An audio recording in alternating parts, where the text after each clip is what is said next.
Les amis, bonjour à tous et à toutes. On se retrouve pour ce nouvel épisode, ce nouveau podcast avec mon gars sûr, Nabil Takali, préparateur physique, coach sportif du combattant préféré, de ton combattant préféré. Aujourd'hui, on va analyser le main event de ce week-end de l'UFC 292. Sterling face à O'Malley, Aljamain Sterling, le champion incontesté face à la superstar, clairement Nabil là, la superstar de la catégorie, Ouais. Sean O'Malley. Avant toute chose, j'ai pas l'habitude, mais ça me fera plaisir. N'hésitez pas à lâcher un petit like, un petit commentaire. Ça nous aidera et nous facilitera beaucoup pour le référencement. C'est très très important sur YouTube. Donc, merci à tous et n'hésitez pas à vous abonner aussi au passage. On commence. On va parler uniquement du main event. C'est, on va dire, le gros combat, le combat phare. C'est vraiment l'élément important de la carte. Donc, let's go. C'est parti. Ladies and gentlemen, this is the main event of the evening. Alors, Aljamain Sterling contre Sean O'Malley. Bon, en vrai, on n'a ni besoin de présenter l'un, ni besoin de présenter l'autre, mais je vais le faire très très rapidement.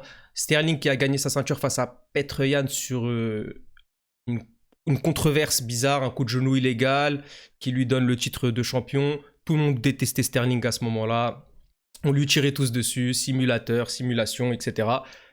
Il reprend Petr Yan derrière après avoir soigné sa blessure.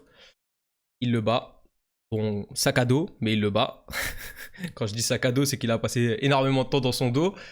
Mais il finit par le battre quand même. Décision partagée, malgré tout. Décision partagée. Et moi, je t'avoue, ce combat-là, j'étais mitigé. Ça m'a pas choqué que ça aille du côté de Sterling, mais ça m'aurait pas dérangé que ça aille du côté de Petr Yan, la décision aussi. Voilà. Après ça, il bat TJ Dillashaw, donc légende de la catégorie aussi. TJ, il le bat. Bon, il était blessé à l'épaule, etc. Donc il le lamine. Ensuite vient le retour d'un des GOAT du MMA, hein, de l'un des 5-10 meilleurs athlètes de l'histoire du MMA, Henry Cejudo, champion olympique de lutte, très très important, champion olympique de lutte, double champion à l'UFC. Et on avait fait une analyse de ce combat-là, il me semble, Nabil, c'était assez indécis, très très indécis, parce que justement le retour de Cejudo, on ne savait pas vraiment. Mais je crois que tous les deux, on voyait quand même Sterling gagner, hein, il me semble. Je pense. Je crois que de mémoire. Je pense que j'ai dit que c'était serré, Ouais. mais je pense que j'ai dit Sterling. Mais j'ai dit que ça allait être très serré, quoi. Ça m'aurait pas choqué que Cejudo gagne, quoi. Ouais. Je crois que de mémoire, on avait tous les deux dit Sterling petit avantage parce que bon, l'absence de Cejudo et tout, c'était un peu relou. Il l'a battu. Franchement, décision partagée aussi, malgré tout. Hein, décision partagée aussi. Mais quand même, battre Cejudo, il faut le faire. Pour moi, il a gagné. Hein. Il n'y a pas de décision partagée. Pour moi, il a gagné clairement. Et puis vient ensuite le combat face à Sean O'Malley qui aura lieu ce week-end. On se rappelle, hein, Sean O'Malley qui était monté dans la cage après le combat contre Cejudo avec sa veste rouge. Merab, il lui a volé sa veste.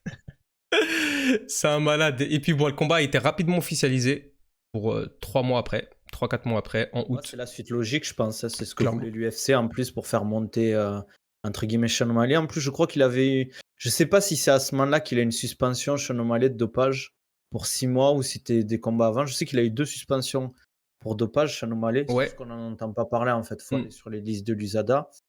Et je crois qu'il a eu 2 suspensions, Sean O'Malley. Alors, je sais pas si c'était après le combat de Petr Yan.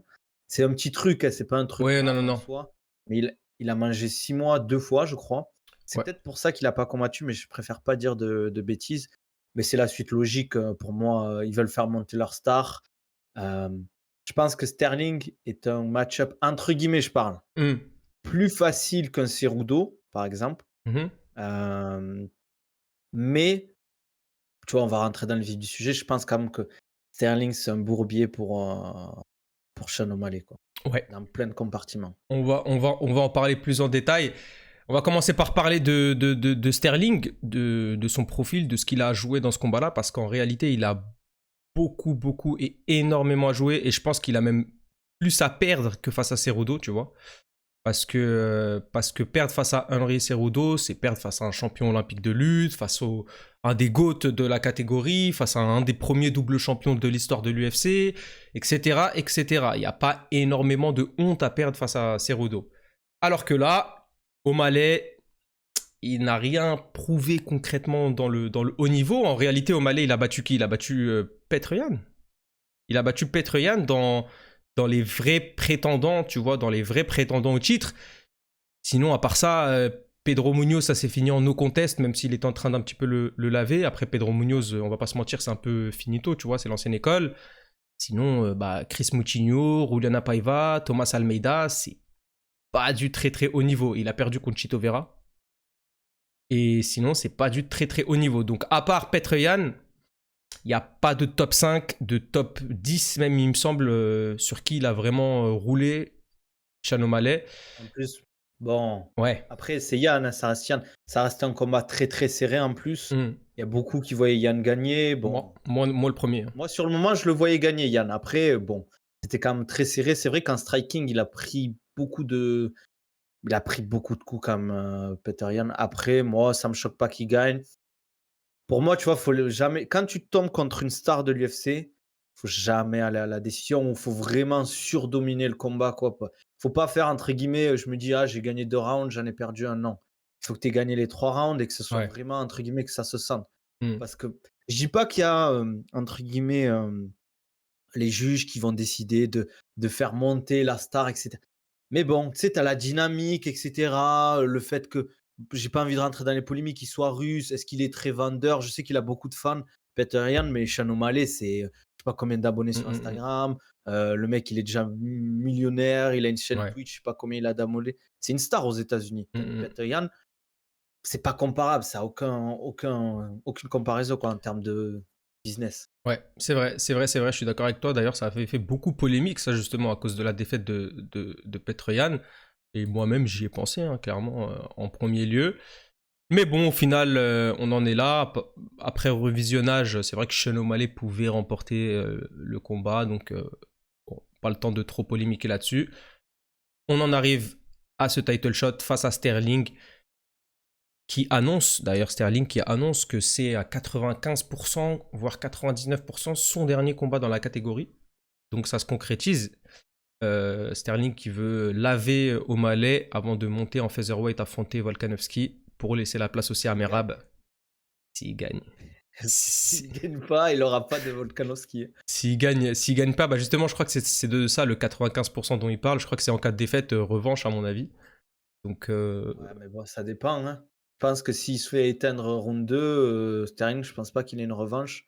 Parce que, OK, c'est un champion maintenant, mais c'est pas Adesanya, c'est pas Kamaru Usman quand il a perdu son premier combat contre, j'ai oublié le Edwards. ouais. Tu vois, genre, il a bon. Tu vois, il a pas énormément de défense de titre. Je pense que s'il se fait éteindre rapidement, je pense pas qu'il y ait de revanche, perso. Après, quand même, il a Après, trois, l'UFC, il a trois belles défenses, hein, quand même. Hein. Trois beaux noms, hein. Petr Yan, moi, je suis Dillashaw. d'accord, hein. Moi, je kiffe Sterling et tout, c'est un de mes combattants préférés. Mais tu sais, il est pas vendeur. Ouais. Ses combats, c'est pas ce qu'aiment entre guillemets, la plupart des fans. Enfin, grappling, lutte, je te colle, je te prends le dos, je reste longtemps, je prends C'est mes vrai. points. C'est vrai. C'est pas ce qui est vendeur pour l'UFC. Je sais pas s'il aura une revanche. C'est vrai. Après, on verra bien. Peut-être qu'il montera directement en cas de victoire ou de défaite, hein, c'est vrai aussi. En tout cas, ce combat-là, franchement, pour moi, il est beaucoup moins indécis que Cerudo, mais on peut beaucoup plus être surpris que ce combat-là face à Cerudo. Parce qu'en soi, face à Cerudo, si Cerudo gagnait, on n'aurait pas vraiment été surpris, tu vois.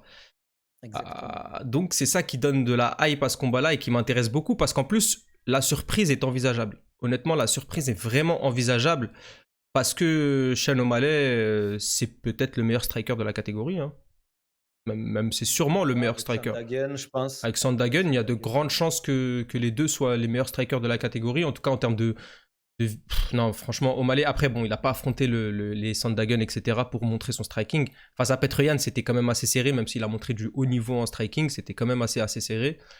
Donc, à voir. Il a un striking très compliqué, Sean O'Malley, en fait, vu de sa taille. Je pense que c'est le plus grand de la catégorie. Ouais. Il a une allonge, il boxe très bien, il boxe vite. Donc, c'est assez compliqué pour des mecs qui sont relativement petits de boxer, mais contre un profil pour entrer un peu dans la stratégie de combat comme Sterling, quand tu tombes contre un mec qui est beaucoup plus grand, beaucoup plus longiligne, Je pense qu'il est lourd pour la catégorie Sean O'Malley. Mais Mehdi nous l'avait dit en interview. Mehdi ça a dit que Sterling et Sean O'Malley, il les avait vus à Abu Dhabi, qu'ils étaient impressionnants pour la KT. Hmm. Mais je pense que c'est plus facile pour Sterling, un mec grand comme ça, d'aller lutter. Surtout que lui, il peut aller très bas. Sterling, quand je regarde, quand il part sur des double legs, des single legs, il peut partir très bas, comme assez haut. Enfin, il s'en fout de ça. Mais un mec comme Cerudo, pardon, c'est beaucoup plus compliqué, surtout le bagage. Enfin, Cerudo, on sait pourquoi il est connu. Sean O'Malley, il n'a Hmm. pas le niveau de grappling, de lutte de Sterling. En plus, je sais, tu vois, j'étais même pas au courant. J'ai vu une vidéo passer où Sterling fait un combat contre le coach de Sol, je crois, de Sean O'Malley, de ce que j'ai compris, Ouais. à l'UFC. Et en grappling, t'imagines, c'est-à-dire qu'il a roulé sur le coach de Sean O'Malley Ouais. en grappling dans un combat de MMA. Donc, Hmm.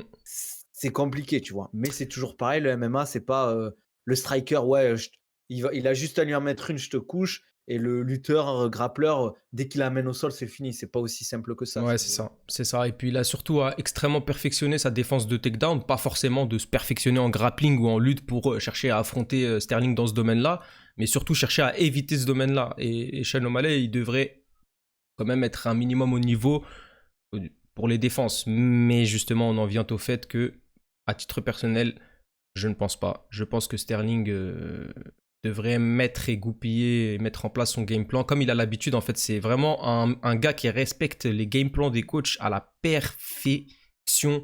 Mais vraiment, c'est millimétré. On l'a vu hein, face à Petr Yan, les ajustements qu'il a fait entre le premier et le deuxième combat. Et surtout face à Cerudo, la manière dont il respecte le game plan, quitte à ne pas faire de spectacle, c'est vraiment exceptionnel. Et puis, comme tu l'as dit, 10 cm d'écart. 10 cm d'écart, Ouais, c'est quand même énorme. Hein. C'est quand même énorme.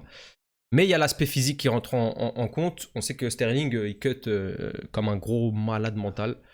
Alors là, c'est ton domaine, Nabil. C'est à toi de me dire justement, niveau physique, est-ce que ça peut vraiment, vraiment, vraiment jouer le rebond sur ce genre de confrontation? À quel point ça peut jouer en tout cas? Ah, je pense que ça joue énormément. Surtout que Sterling joue beaucoup sur ça. On voit que quand il rentre dans la cage, quand même, il est énorme pour un 61. Hmm. Et surtout, il est très musculeux. Donc, et ça se sent qu'il a de la force parce qu'un mec comme Cerudo, qui est très bon en lutte, Ouais. il y avait des phases où on sentait que c'est le fait qu'il soit très fort et très puissant qui lui permettait de passer en plus de sa technique. Je pense qu'il rebondit bien. Sean O'Malley doit bien rebondir aussi. Mais j'ai l'impression qu'il a bien perfectionné le truc, Sterling, et qu'il a la génétique pour. Hmm. Ça doit être quelqu'un qui cut bien, qui cut, entre guillemets, bien et qui rebondit bien aussi, quoi. Et ça va jouer énormément dans le combat.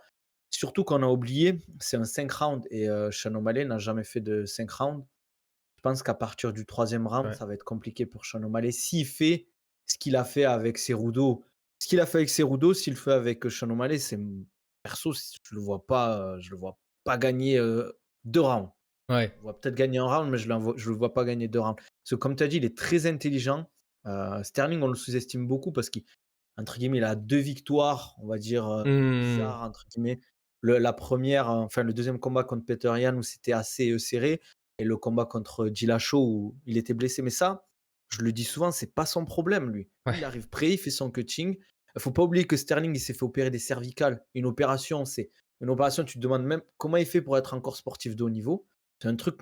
Et le pire, c'est que si tu regardes dans son style de lutte, il te rentre dedans, la tête la première, tu vois. Il se dit pas, ok, je tourne un peu la tête, je fais attention. Non, il continue à rentrer dedans. Hmm. Et ça, tu vois, ça montre que le mec, il travaille bien. Moi, je suis beaucoup ce qu'il fait. Sean O'Malley, c'est pareil. Que ce soit en préparation physique, les entraînements. Juste, quand il est off-camp, il est off-camp. Ah ouais. C'est alcool, cigare, bon, peut-être plus, je sais pas, boîte de nuit. Voilà, il se fait plaisir, mais ça montre qu'il a une génétique de malade mental. Peut-être que derrière, je sais pas s'il y a des produits. Il s'est jamais fait choper. Sean O'Malley s'est fait choper 2 fois, donc voilà, qu'on peut pas l'accuser de dopage alors que son adversaire, lui, 2 fois, il a été contrôlé positif. Je sais plus c'est quoi exactement, c'est pas un truc très grave, mais Hmm. voilà, quoi, il a pas respecté les règles. Alors, Nabil, on va passer directement aux clés du combat, selon nous, d'un côté comme de l'autre, même si ça paraît obvious, tu vois, ça paraît clair. Hein. Pour moi, Sterling, la clé du combat, c'est les takedowns, l'amener au sol et puis le sac à dos. Clairement, le sac à dos, prendre le dos de son adversaire pour chercher à finaliser ou en tout cas envoyer du ground and pound. Éviter absolument le striking, ça paraît tellement logique face à Sean O'Malley en même temps. Y arrivera-t-il? Ça, à mon avis, oui. À toi de me dire ce que tu en penses et quelle est la clé selon toi pour Sterling. Je pense qu'il peut striker un peu, Ok. mais qu'il faut qu'il strike, qu'il reste dans son style de striking un peu bizarre en fait. Quand il strike, Sterling, t'arrives pas à comprendre s'il fait exprès en fait.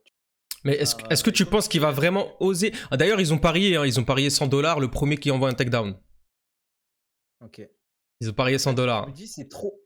En fait, à ce niveau-là, tu peux pas arriver et faire une Shimaev. Non, non, Je te non. tape dans les mains, je te fais un takedown.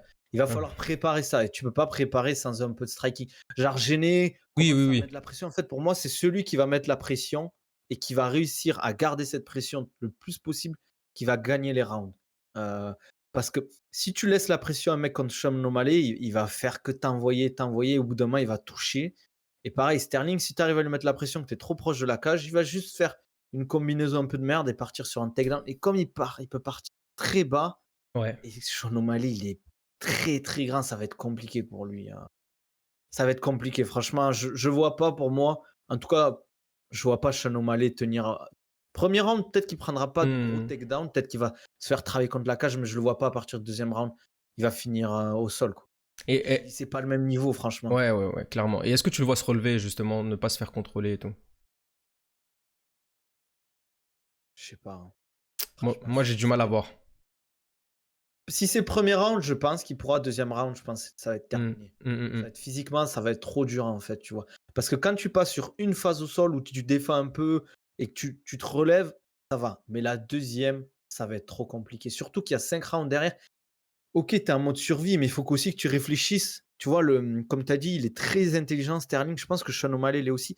Mais on oublie souvent, en fait, il a un coach, Ray Longo. Pour moi, on en parle quasiment jamais, mais c'est pas oublier qu'il a une équipe derrière. Si on regarde l'équipe qu'il a, rien Monstrueuse. que tu vois, en fait, le game plan qu'a fait, comment il s'appelle, Merab contre, comment il s'appelle, Bah, Petroyan. Peter Yan, c'était excellent, hein. Ok, il y a le physique qui a joué énormément. Tu te dis comment il a enchaîné autant de takedowns dans le combat. Mais je pense qu'au niveau de l'intelligence et le game plan, il va se faire bouffer, Sean O'Malley. Ouais, Après, Sean O'Malley, il y a toujours un bras arrière qui peut c'est partir et ça. éteindre. Et bah Mais c'est du justement, en striking parlant de très ça, aléatoire. Sterling s'est déjà fait punir. Et de quelle manière il s'est fait punir en tentant un takedown? C'était face à Marlon Moraes. Il tente un takedown téléphoné à 10 000 km. Il se mange un contre en genou et il tombe raide. C'est-à-dire comme une statue. Il tombe comme une statue KO. La jambe était encore comme ça, bloquée en l'air. Et lui était comme ça au sol par terre. Fin du combat, KO, premier round. Ah, je me dis, un gars. Bon, après Marlon Moraes, c'est vraiment beaucoup plus petit qu'O'Malley, très trapu, très explosif, très vif, de très bons genoux, de très bonnes jambes, contrairement à O'Malley, justement. Il n'a pas de très bons kicks, etc. Et qui n'a pas des. Bah, c'est son point faible, clairement, les jambes. Donc je le vois mal. Par contre, niveau striking, les uppercuts, je pense que ça a été extrêmement travaillé par O'Malley. Je pense que ça va être aussi une énorme clé pour lui. Et les déplacements. Les déplacements, je pense qu'O'Malley va devoir nous faire du Cyril Gane dans sa KT, en fait. Énormément de déplacements. Rester à distance, il a plus d'allonge que Sterling. Rester à distance, feinter les uppercuts, envoyer des uppercuts et puis se préparer à défendre les amener au sol. Je vois mal Sean O'Malley faire ça sur 5 rounds. Donc pour moi, ça va être très On n'est pas compliqué à pour l'abri d'une lui. surprise, en fait. C'est ça, en fait, on n'est pas à Il y a l'abri. trop Hein. de Il y a trop eu de surprises ces dernières années pour Ouais. que maintenant, tu vois, j'ai du mal à dire ça va se passer comme Mais ça, sur le papier, etc. quoi. Sur le papier, si tout se passe comme Ouais. prévu et dans la logique des choses, je vois mal O'Malley faire ça après. Ça peut très bien se finir au premier round. Il y a- Sterling qui arrive pas à l'amener au sol, qui se fait déborder en striking, qui se fait toucher, et c'est fini. Hein. Ça peut très bien se finir Il comme y a ça aussi. juste une interrogation du côté de Sterling, c'est son état physique en termes de blessure, en fait. Est-ce que, tu vois, d'enchaîner, à chaque fois, il disait qu'il avait besoin de temps pour se préparer parce qu'il avait toujours un gros pépin, entre guillemets, qui l'empêchait. Là, on lui a pas trop laissé le choix. Bon, il a accepté, je pense. Mais tu sais, il a toujours sa blessure au biceps. Je sais pas si les cervicales, ça va. Hmm. Il avait un moment une blessure à la cheville. C'est compliqué quand tu enchaînes les combats, surtout que la prépa, ils lui ont pas laissé le temps, hein. Il a fait son combat, il a fait son 5 rounds. Derrière, il a peut-être eu 2, 3 semaines, un mois de pause, il est reparti Ouais. direct dans un cas. Ça te laisse pas le temps de te soigner si tu as un pépin. Même un petit truc qui dure 2, 3 semaines, si tu ne prends pas le temps de le soigner correctement, ben, quand tu retournes à l'entraînement et quand tu fais un training camp où tu fais des sparring 2 à 3 fois par semaine, que tu t'entraînes 2 fois par jour, c'est compliqué, quoi. Donc j'espère que ça va pas être un handicap. Pareil pour Sean O'Malley, il a été pas super actif non plus. Hein. Le dernier combat, c'était en octobre Ouais. 2022. Ouais, c'est ça. Donc, tu sais, c'est bien d'avoir du rythme aussi quand tu es combattant parce que tu arrives, tu as fait un 3 rounds, mais c'était octobre, ça va faire quasiment 10 mois. Tu vas taper un 5 rounds. C'est dur, hein. Ouais, moi, C'est dur. c'est pour ça que je mets quand même un avantage à Sterling à ce niveau-là, parce que le fait qu'il enchaîne, je pense que c'est pas plus mal pour lui, surtout qu'il passe de Cerudo 5 rounds à O'Malley, qui n'a jamais fait de 5 rounds, qui n'a jamais eu de title shot, etc. Franchement, on va en venir au pronostic. Bien évidemment, la surprise est totalement envisageable. Hein. Upset. Ouais, Gagne Sean clairement, ce sera un upset. Hein, s'il gagne, même s'il gagne en striking, KO, etc., t'es KO, c'est gagne, que ce soit la décision, que ce soit serré, n'importe. Ouais. toi, franchement, ça serait une performance de malade mental parce que Sterling, on lui a beaucoup craché dessus, mais ça reste un champion. Il y a juste à regarder ses derniers combats. On a oublié ce qu'il a fait à Sandhagen, le premier round. Ouais. Et on voit ce qu'il. Enfin, si on regarde ses derniers combats, Sandhagen, on se rend compte que c'est un artiste, le mec. C'est un Grave. tueur. Il mérite sa place dans la KT, mais Sterling, il est arrivé, il lui a pas laissé le temps de réfléchir. Clairement. On peut faire la même chose avec Sean O'Malley. Clairement. On va se retrouver en 2 minutes de combat, finito pipo, comme diraient certains. C'est fortement probable. Et d'ailleurs, je vois plus un scénario comme ça qu'un scénario où O'Malley met KO Sterling en premier round. Hein. Pour moi, si ça se finit au premier round, je vois plus un Sterling qui finit O'Malley qu'un O'Malley qui finit Sterling, tu vois. Pronostic, mon cher Nabil, et on est à 20 minutes de vidéo, comme quoi il y a des choses à dire. Prono, s'il te plaît, Nabil. Je dirais TKO 3e round. Pour Sterling? Je voulais mettre 2e pour Sterling, ouais. Ok. Moi, je vois une décision Aljamain Sterling. Ah ouais. Une décision. À chaque fois, franchement, tu prends pas de risque. Non, bah attends, justement, non, je vais aller plus. Justement, décision, c'est trop facile, donc je vais te dire le score pour moi. Vas-y. 50-45. 5 rounds à 0. Okay. Pour moi. Sterling. Ouais, pour moi, 5 rounds à 0. Sterling qui arrive à mettre en place son game plan. Il va prendre un petit peu quelques coups en striking, mais il va réussir à. Je pense que s'il arrive à l'amener et qu'il domine, parce que Sterling, on sait ce qu'il va faire, s'il arrive pendant 5 rounds à dominer, à l'amener au sol, il va pas le finir au bout d'un moment. Je pense que l'impact physique, le fait d'aller au sol, de lutter face à lui, de grappler face à lui, va pas. Pour moi, je vois pas Sean O'Malley en fait tenir pendant 5 rounds. Surtout s'il y a une domination de Sterling. Pour moi, s'il y a une décision, ça sera plus serré que 50-40. Ok. Non, pour moi, je le vois peut-être finir. Hein. Franchement, honnêtement, c'est peut-être sûrement le finir. Mais déjà, faut pas trop sous-estimer le grappling de O'Malley. Il a quand même un bon grappling malgré tout. Et en fait, le fait que Sterling ait passé 3 rounds dans le dos de Petr Yan sans pouvoir soumettre, sans pouvoir rien faire de spécial, ni prendre la montée, ni quoi que ce soit, j'ai du mal à le voir poser un classique face à O'Malley, prise de dos, montée, ground and pound, les coudes et tout, tu vois, on n'a jamais vu Sterling envoyer des gros coudes, des choses comme ça. Donc pour moi, ce sera surtout une décision où il y a eu beaucoup de contrôle et ça a été un récital dans la maîtrise du game plan pour moi, tu vois. Après, pour ta défense, je pense que tu as plus de pronos valides que moi. Donc. Voilà. Voilà, déjà, on va rendre à César ce qui appartient à César, ouais. Bon, on verra bien ça. On verra bien. Dimanche matin pour moi. Exactement. C'est dans la nuit que tu vas regarder le combat. Comme ça. Tu vas préparer les médicaments pour tenir. Ouais, exactement. Je vais me doper aussi.